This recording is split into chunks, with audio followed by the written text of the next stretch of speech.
নমস্কার বন্ধুরা, world from ড্রোনের একটি নতুন ভিডিওতে আপনাদের সবাইকে স্বাগত।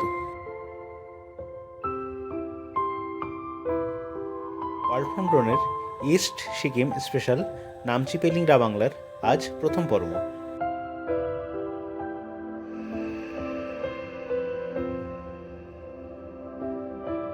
ভিডিওর শুরুতেই আপনারা দেখতে পাচ্ছেন রাবাংলার বিখ্যাত বুদ্ধ পার্কের রাতের দৃশ্য ড্রোন থেকে।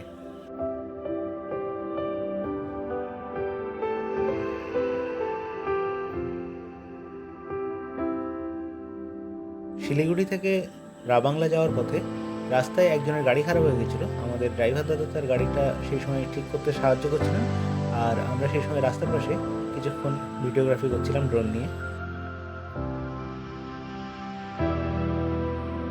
রাস্তার ঠিক পাশেই দুই পাহাড়ের মাঝখান দিয়ে বয়ে গেছে ইস্ট সিকিমের বিখ্যাত রঙ্গিত নদী।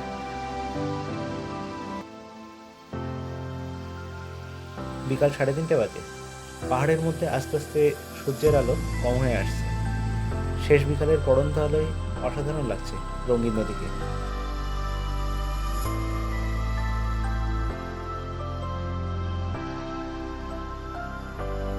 ঘুরতে যাওয়ার আগে কিছু কেনাকাটা সেরে ফেলতে চলে গিয়েছিলাম এসপ্ল্যানেড।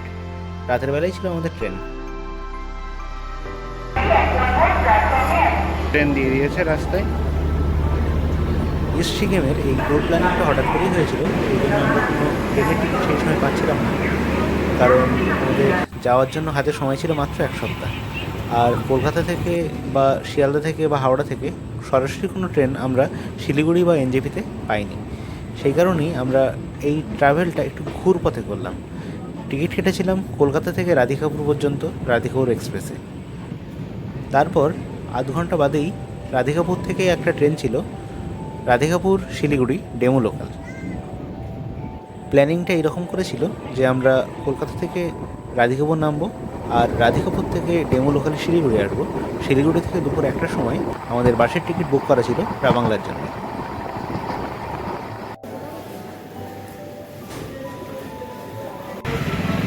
এই হলো বন্ধুরা কালিয়াগঞ্জ বাজার।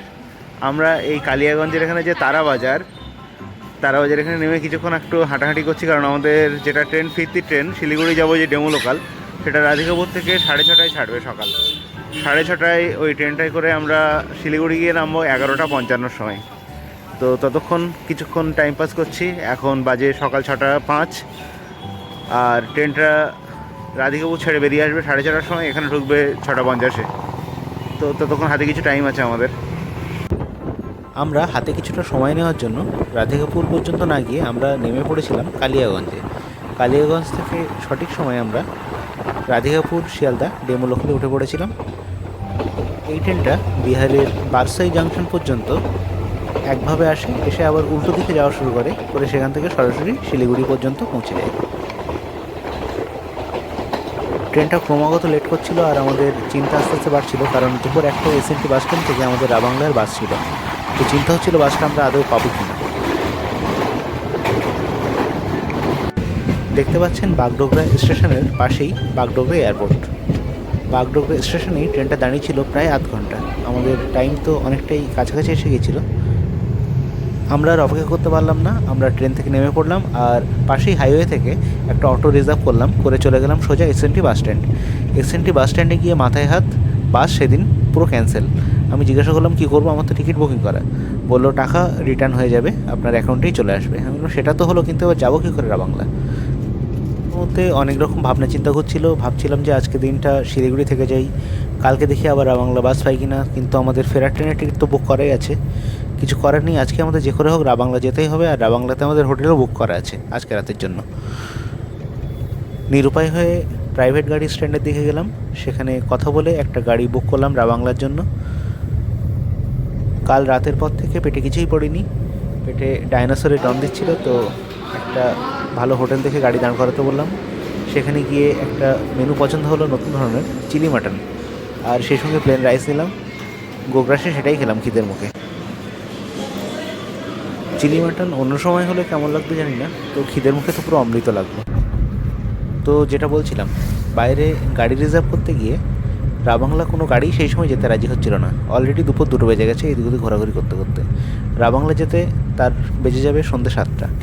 আর সেখান থেকে সে আর ফিরে আসতে পারবে না, তার থাকার তো ব্যবস্থা রাবাংলার ওখানেই করতে হবে। তো কোনো গাড়ি যেতে সেই জন্য রাজি হচ্ছিল না। শেষমেশ একজন রাজি হলো, কিন্তু ভাড়া চাইলো 5,000 টাকা। আমি বললাম যে আপনাকে আমি আরও 1,000 টাকা এক্সট্রা দেবো, আমাকে নামছি চারধামটা ঘুরিয়ে দিতে হবে, আপনার সেই তো রাবাংলা গিয়েই থাকতে হবে। তো সে তাতেই রাজি হলো, বললো নামছি চারধাম নিয়ে যাব, তবে সেই সময় কিন্তু অন্ধকার হয়ে আসবে। আমি বললাম ঠিক আছে চলুন, কিছু করার নেই, নামছি চারধামটা আমার আজকেই দেখে নিতে হবে, আর আমি সময় পাবো না। গাড়ি বেশ ভালোই চলছিল, তবে ভিডিওতে দেখলেন যে একজনের গাড়ি খারাপ হয়ে গেছিলো রাস্তায়। তো আমাদের ড্রাইভার দাদা সেই সময় তাকে গিয়ে হেল্প করছিলেন। সেখানে আমাদের আরও আধ ঘন্টা টাইম নষ্ট হলো। কিছু করার নেই, পাহাড়ি রাস্তায় এরকম একজন আরেকজনকে হেল্প করতে হয়, ওটা আমাদের সঙ্গেও হতে পারতো। আমরা সামনে তিস্তা ব্রিজ পার করে চলে আসলাম রঙ্গিতের পাড়ে। রঙ্গিতের পার ধরে আমাদের গাড়ি এগিয়ে চললো রাবাংলার দিকে। রাবাংলা যাওয়ার আগেই পড়বে নামছি চাঁদধাম।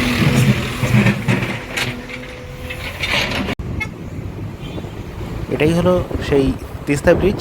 এর ওপারে একটা রাস্তা চলে গেছে ইস্ট সিকিমের দিকে, আর একটা রাস্তা চলে গেছে গ্যাংটকের দিকে, গ্যাংটকে নর্থ সিকিম। যে রাস্তাটায় আমরা বহুবার গিয়েছি, আর এই প্রথমবার যাচ্ছি ইস্ট সিকিমের দিকে।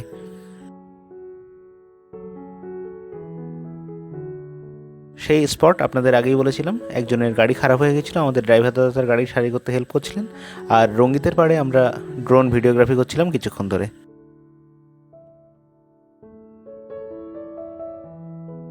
এরপর গাড়িতে উঠে ফোনটা নিয়ে দেখি আগোটা থেকে যে হোটেলটা বুক করেছিলাম রাবাংলায়, সেটা ক্যান্সেল হয়ে গেছে।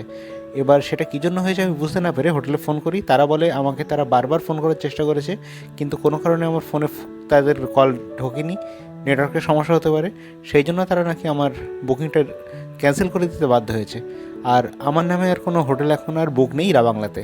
আরও চিন্তায় পড়ে গেলাম যে রাবাংলায় গিয়ে কোথায় থাকবো এই সময়, আর হোটেল কীভাবে বুক করবো এত রাতে গিয়ে। আদৌ স্পট বুকিংয়ে হোটেল পাবো কিনা রাবাংলায়, সেটা একটা বড় চিন্তা। সমস্ত চিন্তা মাথা থেকে সরে গেল যখন এই বিকালের পড়ন্ত আলোয় পাহাড়ের ফাঁক দিয়ে এসে পড়ছিল আমাদের গাড়ির উপরে, আর রাস্তার বাঁকে বাঁকে সেই আলো ছায়ার খেলার মধ্যে দিয়ে আমাদের গাড়ি এগিয়ে চলেছিল নামচি চারধামের দিকে। পাহাড়ের একটা অমোঘ টান আছে, যে একবার এই পাহাড়ের ডাক শুনেছে তাকে বারবার ছুটে আসতে হয়েছে এই পাহাড়ের কাছে।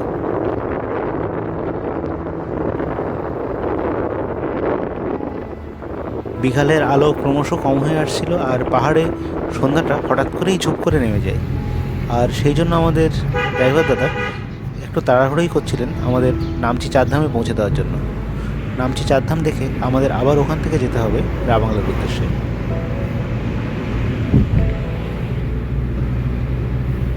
নামচি বাজার ছাড়িয়ে আমরা আস্তে আস্তে উঠতে থাকলাম নামচি চারধামের দিকে।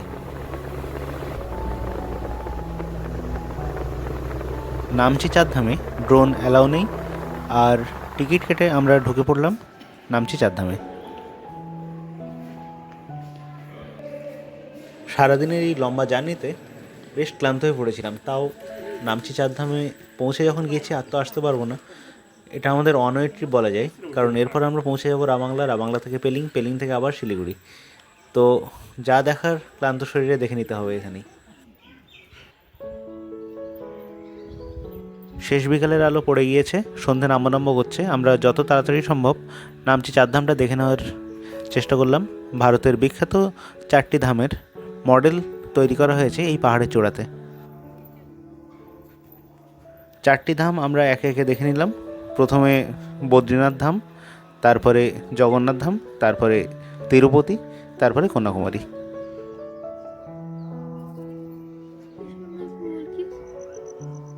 খুব সুন্দর করে বিভিন্ন রকম ফুলের গাছ দিয়ে সাজানো এই নামচি চারধাম। সামনে দেখা যাচ্ছে এক পাশে জগন্নাথ ধাম আর এক পাশে তিরুপতি।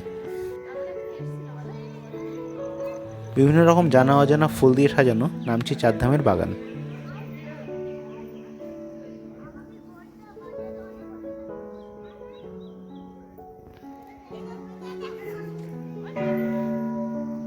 বদ্রীনাথ ধামের ঘণ্টার শব্দ মিলিয়ে যাচ্ছে দূর পাহাড়ের মধ্যে প্রতিধ্বনিত হতে হতে।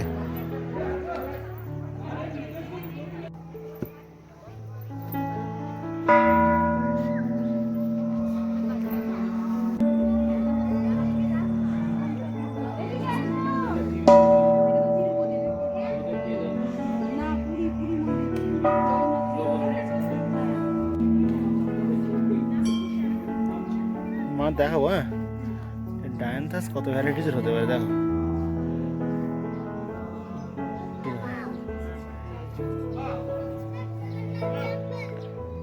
এই যে ডায়ান্থাস ফুলগুলো দেখা যাচ্ছে, এর বিভিন্ন রকম ভ্যারাইটি আমাদের বাড়িতেও লাগানো আছে, তবে এত বেশি পরিমাণে তো অবশ্যই নয়।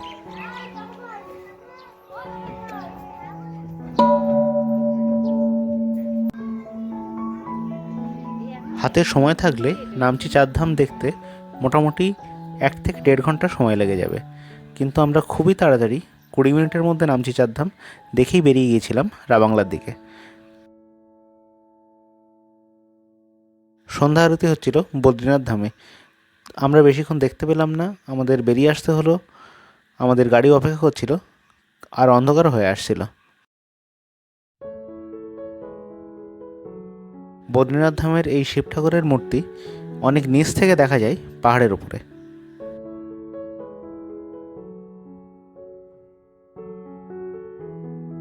চারদিক সত্যিই খুব পরিষ্কার পরিচ্ছন্ন। আপনাদের কাছে অনুরোধ থাকলো এর মধ্যে কোনো রকম নোংরা আবর্জনা ফেলবেন না, নির্দিষ্ট জায়গায় ফেলবেন।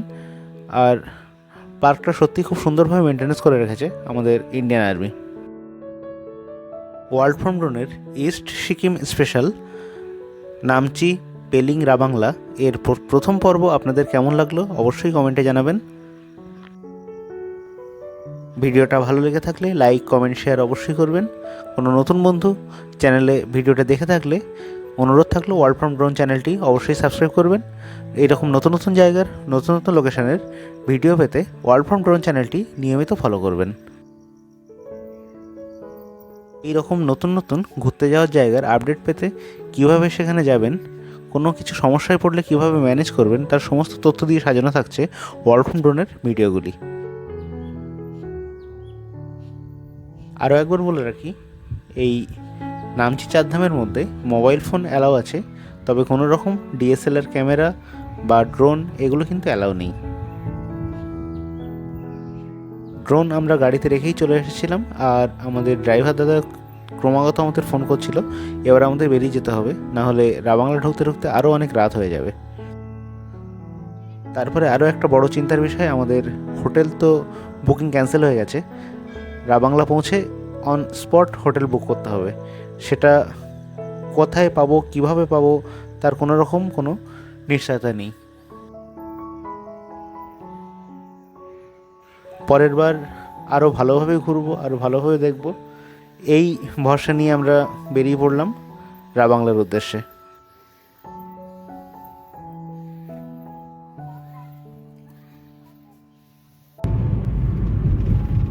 নামচি চারধাম থেকে বেরিয়ে নামচি বাজার ছাড়িয়ে রাবাংলার পথে আসতে আসতেই ঘন অন্ধকার চারিদিকে। আমাদের ড্রাইভার দাদা কয়েকটা হোটেলে ফোন করলেন, তার চেনা জানা ছিল, কিন্তু সেখানে কোথাও রুম অ্যাভেলেবেল নেই।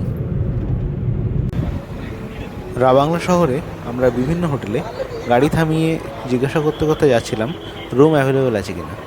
রুম পছন্দ অপছন্দ তো পরের কথা, কোথাও রুমই পাচ্ছিলাম না।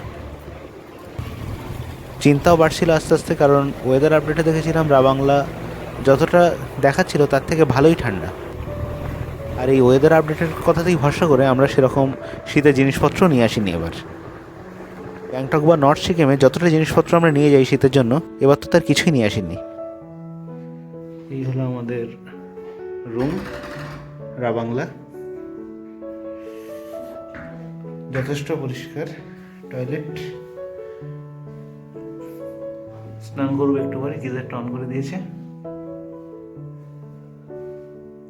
বেশ পরিষ্কার হচ্ছে না। রুমে টিমক দেওয়া আছে,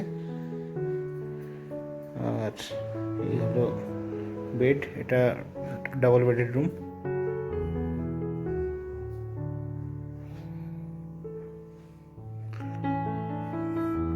হোটেলটা একদম যে রাবাংলা যে বুদ্ধ পার্কের একদম পাশেই আছে। কিন্তু ঠান্ডা কেমন? ব্যাপক ঠান্ডা রাবাংলায়। রাবাংলার টেম্পারেচার এখন দেখাচ্ছে 8 ডিগ্রি। সারাদিন ক্লান্তির পর গরম জলে স্নান করে ওই হোটেলেই অর্ডার দেওয়া গরম গরম মুরগির ঝোল আর ভাত দিয়ে রাতের ডিনার সেরে ফেললাম। আর তারপরেই চলে গেলাম কম্বলের তলায় রেস্ট নিতে, কারণ পরদিন লম্বা সফর বাকি আছে। ভাগ্য ভালো আমরা অন স্পটেই হোটেলটা পেয়ে গেছিলাম, বুদ্ধ পার্কের একদম পাশেই। কাল সকাল সকাল উঠেই যাব বুদ্ধ পার্কে। ততক্ষণ জন্য সবাই ভালো থাকবেন, সুস্থ থাকবেন, আর ওয়ার্ল্ড হোম ট্যুর চ্যানেলের ভিডিও দেখতে থাকবেন। সবাইকে শুভরাত্রি।